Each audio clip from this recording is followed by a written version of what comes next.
Here is my update video on my 1990 Yamaha Big Bear. Since the previous walk around video, I spray painted the engine and spray painted the header pipe.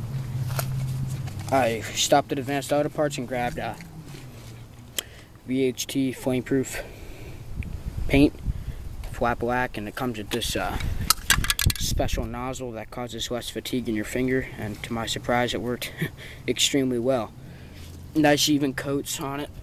Don't get me wrong, I'm not the best spray painter, but I got it to look a lot better than it used to. I'll show you the engine here. Looks pretty good. I also took the screws out of the heat shield there and put 2 new ones in. They used to be really loose and they were stripped out. I also put in Tusk clutch kit. I ordered it from Rocky Mountain ATV.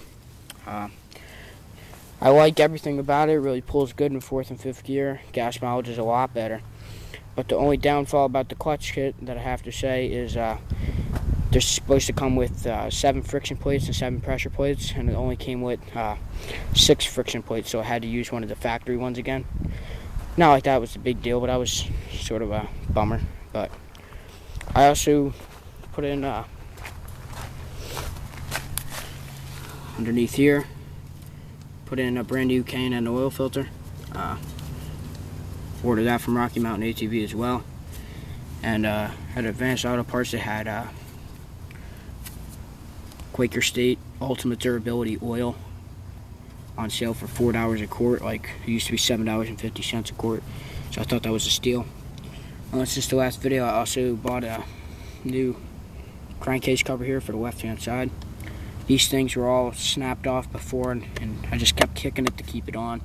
Didn't really stay on. This was cracked. It was cracked underneath here, so I just ordered another one of those. So that works. I also got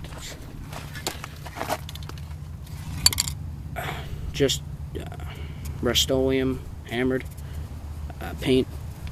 I painted the axle because I didn't like the way the axle looked because it kept rusting up and I couldn't help it.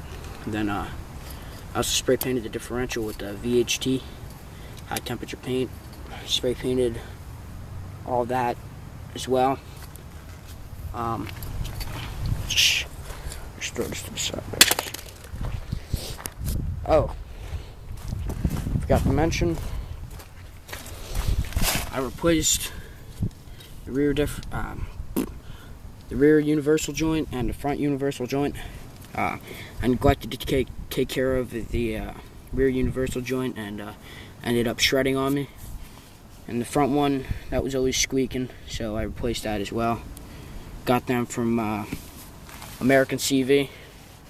Highly recommend that place if you need anything. Axles, half shafts, all that. Yeah, the thing runs really good. Oh, forgot to mention, I got these Moose Racing grips. These are the type that you don't need the glue on. They have this Allen bolt in here with the clamp around it. And there's a tube of plastic that goes, it's connected to the rubber on the inside of it. And you clamp it down, and it clamps down the plastic onto your handlebars, so it's easy to take off when you want to. Very good. You could hear that. Good grip. I also fixed the odometer cable from the acceleration video because the sleeve fell off and everything was falling out of it and it didn't work. So just got some duct tape the sleeve together, put the spline back up into the meter, and it's working just like new. But yeah, let me start it up for you. It's running real strong, real good.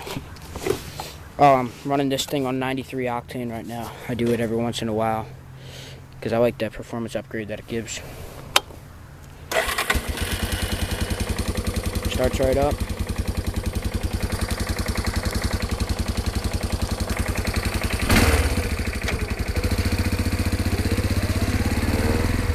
Oh, and with the clutch kit, it came with the heavy duty springs.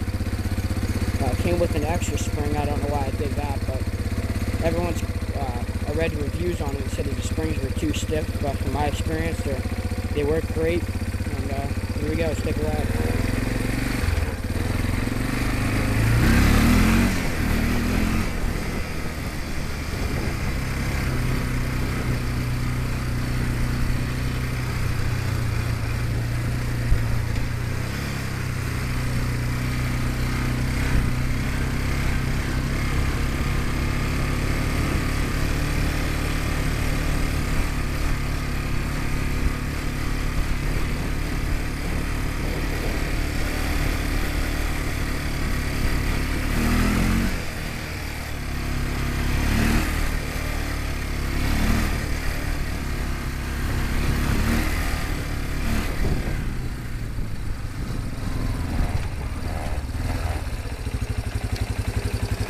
One last thing before I shut the video camera off. When I was doing the clutch kit,